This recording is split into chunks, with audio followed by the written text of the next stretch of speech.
बिस्मिल्लाहिर्रहमानिर्रहीम। तमाम देखने वाले स्टूडेंट्स को प्रोफेसर इकबाल हैदर भट्टी का सलाम। हम आज जो टॉपिक डिस्कस करने जा रहे हैं वो डैम्प्ड हार्मोनिक ऑसिलेटर है। मैंने आपको कहा था कि आप differential higher order differential equation के एक्सरसाइज 10.1 और 10.2 जिसके लेक्चर यूट्यूब के ऊपर अवेलेबल हैं, आप उनको ज़रा देख लें। जिन बच्चों ने वो लेक्चर्स देख लिए हैं उनको आज बहुत ज़्यादा समझ आने वाली है। जिन बच्चों ने उन लेक्चर्स को नहीं देखा उनको कख समझ नहीं आनी, ठीक है। वो शुरू में तो समझ आएगी लेकिन आगे जाके दे विल फंस। डेफिनेशन डिस्कस करते हैं। दी हार्मोनिक ऑसिलेटर क्या होता है, व्हाट इज हार्मोनिक ऑसिलेटर। पहले हम हार्मोनिक ऑसिलेटर को डिफाइन करते हैं। अ mathematical model describing problem of oscillation in the form of rectilinear simple harmonic motion। एक ऐसा मैथमेटिकल मॉडल जो कि सिंपल हार्मोनिक मोशन या इस तरह की जो मोशन जो है टू एंड फ्रो जो है, ये ऑसिलेशन वाली मोशन जो है वो प्रोड्यूस कर रहा है, उसको हम क्या कहते हैं कि ये हार्मोनिक ऑसिलेटर है। A mathematical model describing the problem of oscillation. इसके अंदर हम ऑसिलेशन की प्रॉब्लम को डिस्कस करेंगे of rectilinear simple harmonic motion is called as harmonic oscillator. Damped harmonic oscillator क्या होता है? जब आपने चैप्टर पढ़ा था रेक्टिलिनियर मोशन, उसके अंदर हमने सिंपल हार्मोनिक मोशन का एक आर्टिकल किया था, याद होगा आपको। उसमें हमने सिर्फ कंसिडर किया था कि acceleration is directly proportional, acceleration is proportional to the distance, और v d v over d x is equal to minus mu time of x लेके हमने उस मोशन को डिस्कस किया था। लेकिन वहाँ पे हमने रेजिस्टेंस मोशन का जिक्र नहीं किया था, ठीक है। लेकिन रेजिस्टेड मोशन जो है वो मौजूद होती है। और आज ये जो चैप्टर है इसके अंदर वो जो मोशन के अंदर रेजिस्टेंस होती है, उस रेजिस्टेंस को भी हम जो है वो शामिल कर रहे हैं, अपनी डिस्कशन में ला रहे हैं। अब डैम्प्ड हार्मोनिक ऑसिलेटर क्या है? When some sort of velocity dependent retarding और damping force due to the resistance of the medium. यानी एक जो है ना ये पार्टिकल जो है वो let's suppose simple harmonic motion जो है वो एक्सिक्यूट कर रहा है, ठीक है। एक ऐसी फोर्स जो उसको रोकने की कोशिश करती है, ठीक है। उसको उसने कहा है वेलोसिटी डिपेंडेंट, वेलोसिटी पर डिपेंडेंट कर रही होगी। और रिटार्डिंग का मतलब और डैम्पिंग का मतलब होता है उसके अंदर रुकावट पैदा करना, उसको रोकने की कोशिश करना। Due to the resistance of the medium और some other possible cause is already present when the damping force is taken into account. अगर हम उस डैम्पिंग फोर्स को भी डिस्कस करते हैं उस मोशन के अंदर, तो फिर उसको हम कहेंगे कि ये डैम्प्ड हार्मोनिक ऑसिलेटर है, ठीक है। अब हम इससे रिलेटेड जो है वो आर्टिकल डिस्कस करते हैं which is very very important for examination point of view. अब हम आर्टिकल डिस्कस करते हैं damped oscillation under the damping force proportional to the first power of the velocity. Oscillation जो है वो तो आपको पता है कि ये जो एक पार्टिकल जो है अगर स्ट्रेट लाइन में मूव कर रहा है, ये फ़र्ज़ किया एक्स एक्सिस के ऊपर एक पार्टिकल जो है ये मूव कर रहा है, ठीक है। ऑसिलेशन क्या होती है इसका मैं कंसेप्ट आपको रेक्टिलिनियर मोशन का जो चैप्टर किया था उसके अंदर मैं आपको दे चुका हूँ। ये पॉजिटिव एक्स एक्सिस नाम रख लें इसका, और ये x dash axis negative axis है। एक पार्टिकल है जिसका मास m है, वो जो है एक्स एक्सिस के लॉन्ग मूव कर रहा है, is moving along x axis having fixed origin O fixed origin है। Let p be the position of the particle at any time t। At any time t फर्ज कर लिया particle यहाँ पे कहीं मौजूद है। The position of the where let p be the position of the particle at any time t from the region. The forces acting on the particle are. अब ये देखिए, जब आपने पार्टिकल को यहाँ से पकड़ के तो यहाँ पे ले जा के छोड़ दिया, तो ये पार्टिकल जो है ये ऐसे मूव करना शुरू कर देगा, ठीक है।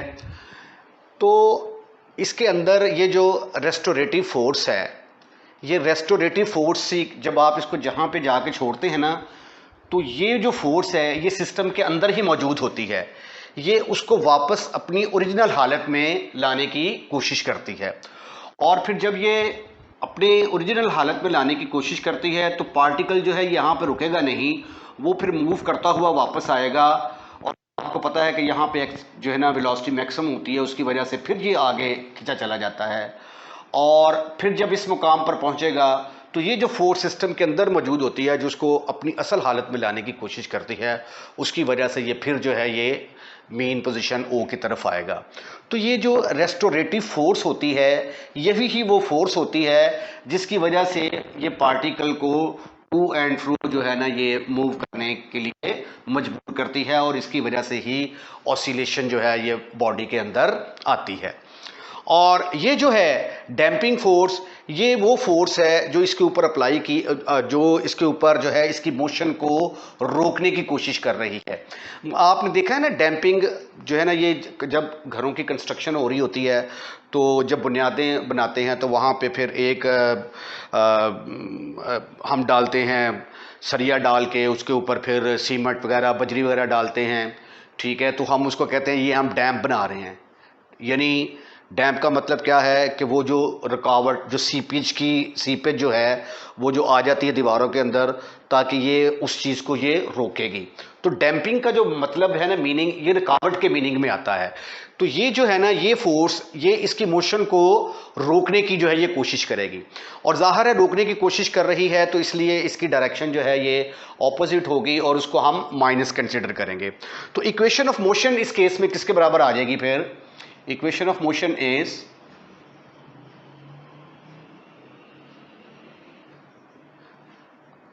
अब मोशन जो है वो हम एक्स एक्सिस पर कंसिडर कर रहे हैं, तो F बराबर होता है एम ए के, ठीक है। एम ए से मुराद क्या है? एक्सेलरेशन। तो एक्सेलरेशन को हम जो है अगर एक्स टी का फंक्शन हो, if x is a function of T, तो एक्स डॉट जो है ये वेलोसिटी को रिप्रेजेंट करती है, और एक्स डबल डॉट जो है ये एक्सेलरेशन को रिप्रेजेंट करता है। इस चीज़ को आप ऑलरेडी पढ़ चुके हुए हैं, this mean d x over d t, और इसका मतलब क्या है? D two x over d t square, double derivative. तो एक्सेलरेट फोर्स किसके बराबर होती है? M into a. तो ये आ गया एम इंटू ए की जगह पे क्या आएगा अब? X double dot acceleration, x double dot, चूंकि एक्स एक्सिस के लॉन्ग मूव कर रहा है यहां पे हम आई लेंगे, is equal to restorative force जो है वो क्या है? Minus m omega square. मैंने बताया ना सिस्टम के अंदर ही मौजूद होती है, और इसी वजह से ही ये जो है ये ऑसिलेशन के ऊपर मजबूर करती है पार्टिकल को। माइनस एम स्क्वायर एक्स, साथ क्या आएगा? आई, और ये डैम्पिंग फोर्स आ गई जो उसकी रोकने की कोशिश कर रही है, एम के एक्स डॉट इंटू आई। अब इसको फर्दर जो है जब इक्वेट करेंगे, ये सारा आई के बराबर है, तो इसको फिर ऐसे भी लिखा जा सकता है m into x dot i minus m omega square x minus m k x dot. अब m जो है इसको इसके साथ डिवाइड कर दें throughout, divide by m not equal to 0। तो ये क्या बनेगा फिर? सॉरी, अब तो i नहीं आएगा यहाँ पे क्योंकि हमने इक्वेट कर दिया है इसको।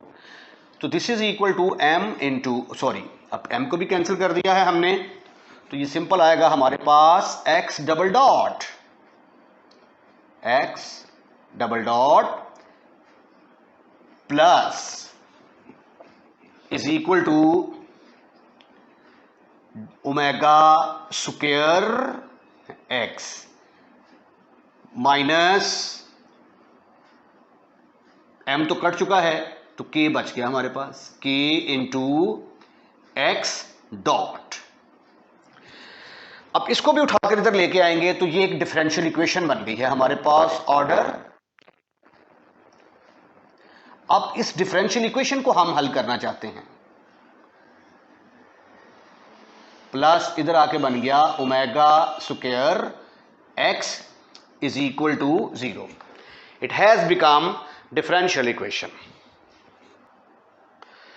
जिसको आप ऐसे लिख सकते हैं ना, d2x, जैसा कि मैंने ये आपको बताया है, d2x over dt square plus k dx over dt plus omega square x is equal to 0। अगर हम d ओवर dt का नाम d रख लें या डेल्टा रख लें, ठीक है, तो ये फिर क्या बनेगा, D square over d t square, ये डी स्क्वायर के बराबर आ जाएगा फिर, और ये इक्वेशन हमारी बन जाएगी d square x plus k d x plus omega square x is equal to 0। यहां से डी स्क्वायर को एक्स कॉमन निकाल लें तो ब्रैकेट के अंदर आ गया d square plus k d plus omega square into x is equal to 0। अब ये देखिए perfect second order differential equation बन गई है, और इसको हम बिल्कुल वैसे ही हल करेंगे जैसे कि हमने 10.1 में हल किया था। इसको लिखा जा सकता है f of d into x is equal to 0। तो ऑक्सिलरी इक्वेशन किसके बराबर आएगी, देन ऑक्सिलरी इक्वेशन इज, अब जिन बच्चों ने डिफरेंशियल इक्वेशन के लेक्चर लिए हुए हैं उनको ये आगे समझ आएगा, जिन्होंने लेक्चर नहीं लिए उनको समझ आनी बंद हो जाएगी। अच्छा, वहां पे तो हम लेते थे ना f of m is equal to 0, ठीक है, तो यहां पे m जो है एज ए मैथ्स यूज हो चुका है, ठीक है। तो हम ऐसा करते हैं कि इसको ऑक्सिलरी इक्वेशन को एफ ऑफ पी के साथ डिनोट कर देते हैं, f of p is equal to 0। तो फिर ये इक्वेशन क्या बनेगी, डी की जगह पे आ जाएगा पी स्क्वायर प्लस के पी, आगे के नहीं लगा देना, के पी के नहीं बना देना, plus omega square is equal to 0। Now you can see that it is quadratic in p, तो यहां पे लगेगा क्वाड्रेटिक फार्मूला, ए की वैल्यू किसके बराबर है 1, बी की वैल्यू के के बराबर, और c is equal to omega square. तो फार्मूला क्या है आपका, p is equal to minus b plus minus b square minus 4ac over 2a is equal to, b की जगह पे आ गया माइनस के प्लस माइनस बी स्क्वायर का मतलब के स्क्वायर माइनस 4, ए की जगह पे आ गया 1, सी की जगह पे आ गया omega square over 2 into a की जगह पे आ गया 1। तो this is further equal to P is equal to minus k by 2 plus minus k square minus 4 omega square divided by 2।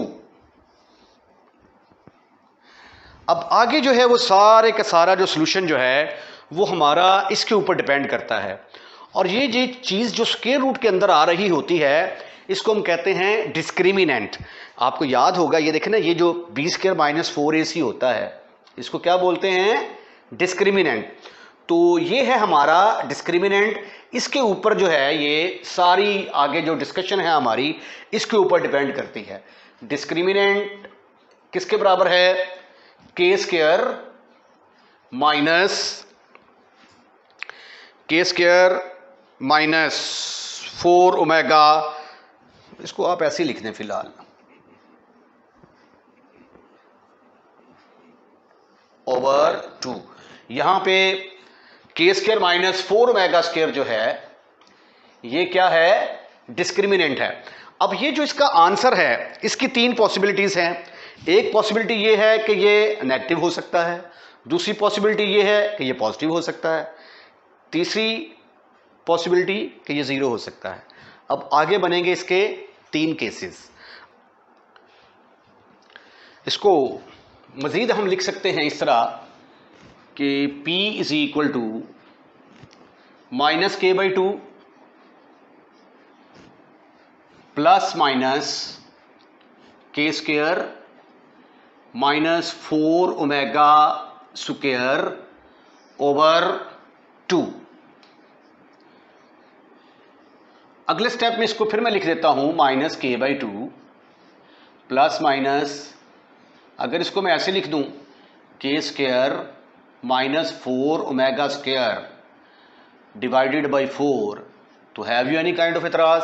क्योंकि ये देखें जब ये 4 स्क्वायर रूट से बाहर निकलेगा फिर 2 रह जाएगा, लेकिन इसका फ़ायदा मुझे ये होगा कि सिंप्लीफिकेशन में आसानी रहेगी। ये आ गया प्लस माइनस, इसको मज़ीद मैं लिख देता हूँ k square by 4 minus 4 omega square by 4 which is equal to minus k by 2 plus minus k square by 4 minus omega square. अब हम 3 डिफरेंट केसेस इसके डिस्कस करते हैं। केस नंबर 1, फर्ज कर लिया कि ये जो है ये नेगेटिव है। लेट, पहला केस मैंने नेगेटिव का ले लिया, के square by 4 minus omega square is less than 0।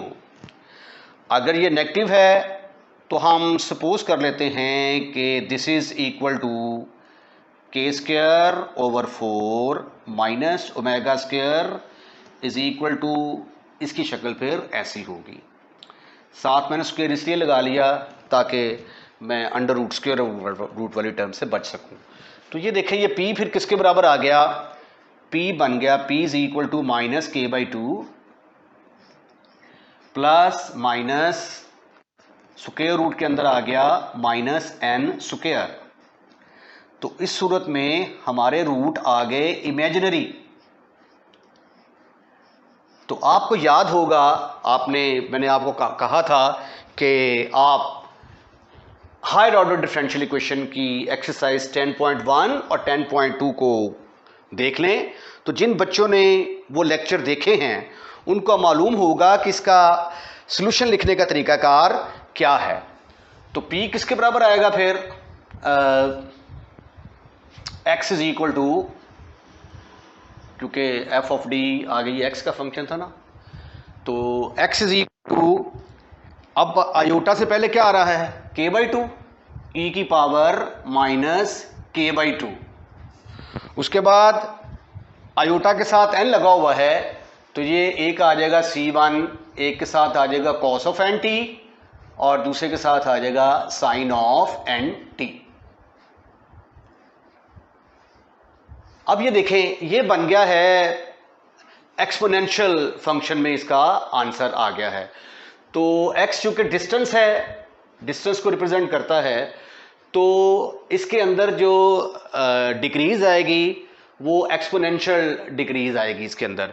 इसमें वो हिसाब नहीं होता कि अगर 1 सेकंड में पार्टिकल जो है वो 2 मीटर का फासला तय करता है तो 2 सेकंड के बाद 4 हो जाएगा।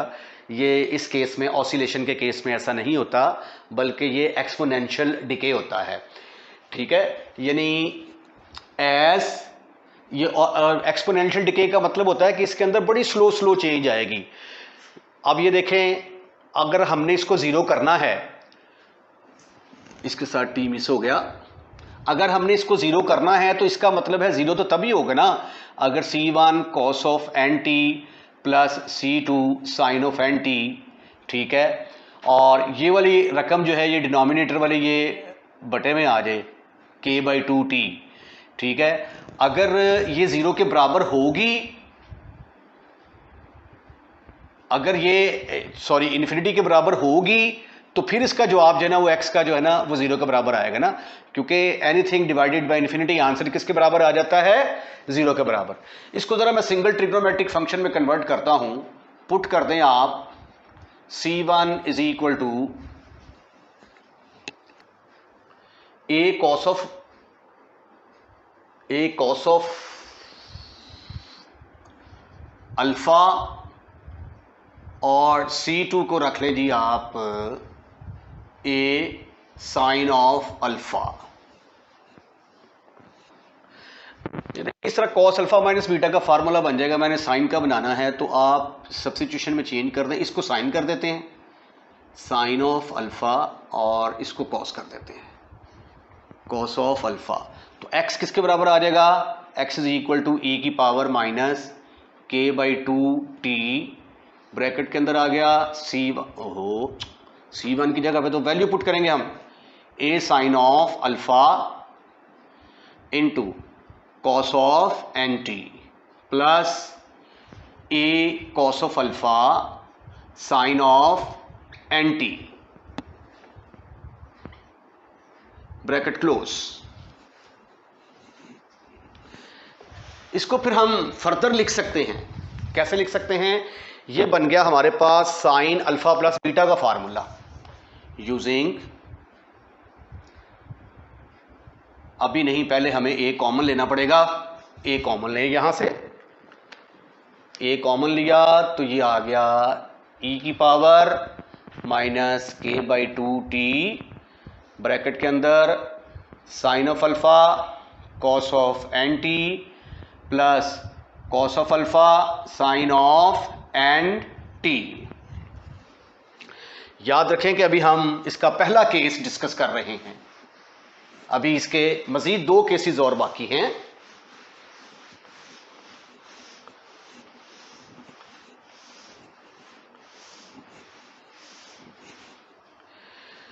यूजिंग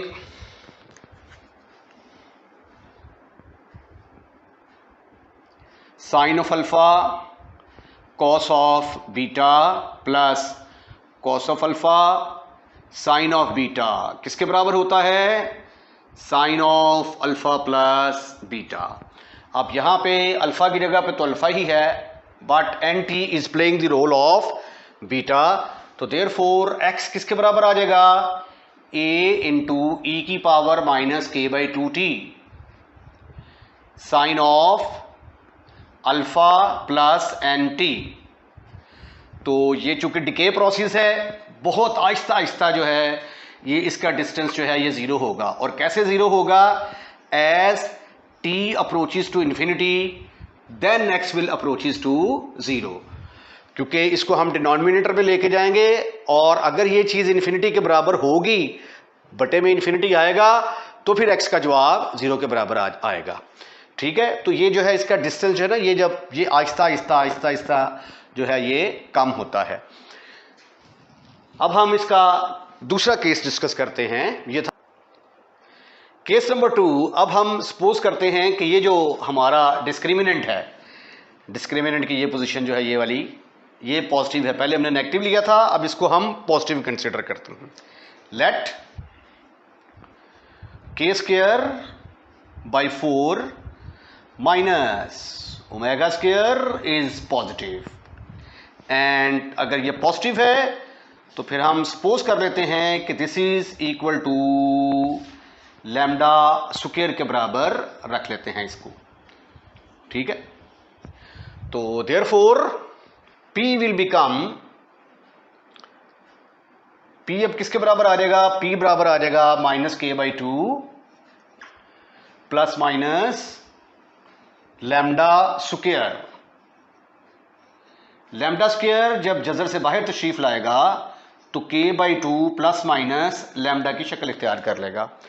अब P की 2 वैल्यूज आई हैं, एक आई है ये वाली प्लस वाली और एक आई है माइनस वाली। Minus k/2 minus lambda. अब इसका सोल्यूशन लिखने का तरीकाकार क्या है? इसका सोल्यूशन बराबर होगा x इज इक्वल टू एक आर्बिट्रेरी कांस्टेंट ले लें आप c1 इंटू ई की पावर कितनी आएगी माइनस k/2t, फिर दूसरा arbitrary constant k/2t plus lambda भी आएगा भाई साथ, सॉरी प्लस लैम्डा, फिर आएगा c2 ई की पावर माइनस k/2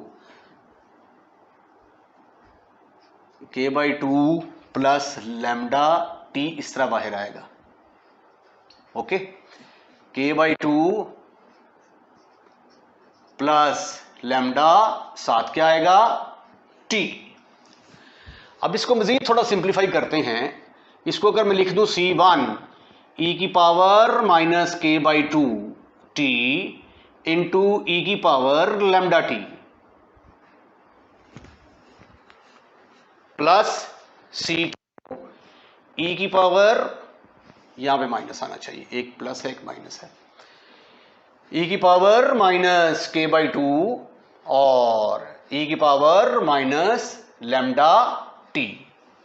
तो e की पावर माइनस k/2 को मैं कॉमन निकाल लेता हूं, k/2 इंटू टी, ब्रैकेट के अंदर आ गया c1 e की power lambda t plus c2 e की power minus lambda t।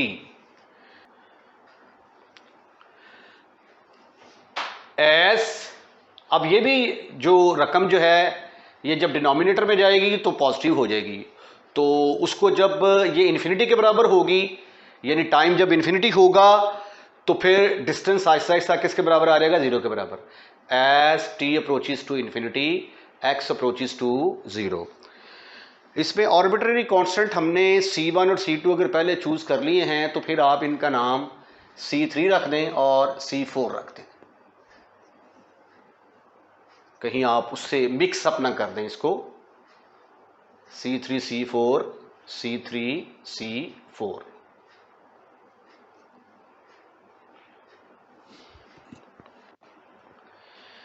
Case number 3 जो है, अब ये जो डिस्क्रिमिनेंट है ये जीरो के बराबर भी हो सकता है। तो अगर डिस्क्रिमिनेंट जीरो के बराबर हो तो आपको मालूम है, आपने फर्स्ट ईयर के चौथे चैप्टर में पढ़ा होगा कि रूट्स इक्वल होते हैं। तो case number 3, if k square by 4 minus omega square is equal to 0, तो इस केस में फिर p किसके बराबर आएगा, p बराबर है माइनस k/2 प्लस माइनस 0 का स्क्वायर रूट।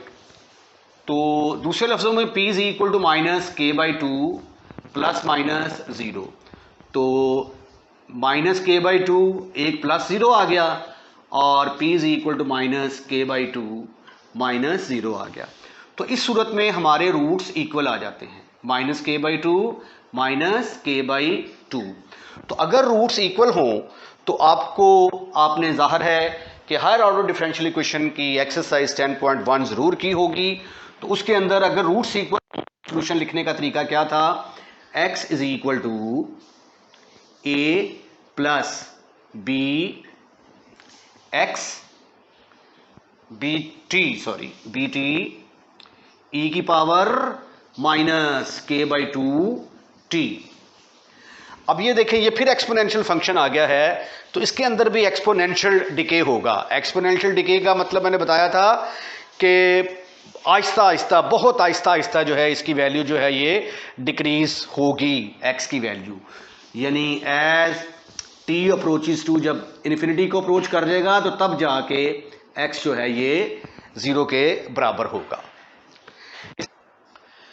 इसके साथ ही ये वाला आर्टिकल जो है ये हम इसको यहीं पे ख़त्म करते हैं। अब अगला आर्टिकल जो है वो इससे आगे, इसके साथ ही रिलेटेड है। उसके अंदर ये सारी चीज़ें जो हैं, ये केस नंबर 3, तीनों के तीनों केसेस ये दोबारा जो है वो डिस्कस करने पड़ेंगे, लेकिन मैं उनको डिस्कस नहीं करूँगा। मैं अगला जब आर्टिकल आपको करवाऊँगा तो उसके अंदर मैं बता दूँगा कि ये जो 3 केसेस मैंने डिस्कस किए हैं, यहाँ तक ये आपने सारा खुद करना है और उससे आगे जो आर्टिकल होगा उसको मैं फिर डिस्कस करूँगा। तो इसके साथ ही इस लेक्चर को यहाँ पे हम वाइंड अप करते हैं। अगर आपने हमारा चैनल अभी तक सब्सक्राइब नहीं किया तो चैनल सब्सक्राइब करना मत भूलिएगा। अपना ख्याल रखिएगा। अल्लाह हाफिज़।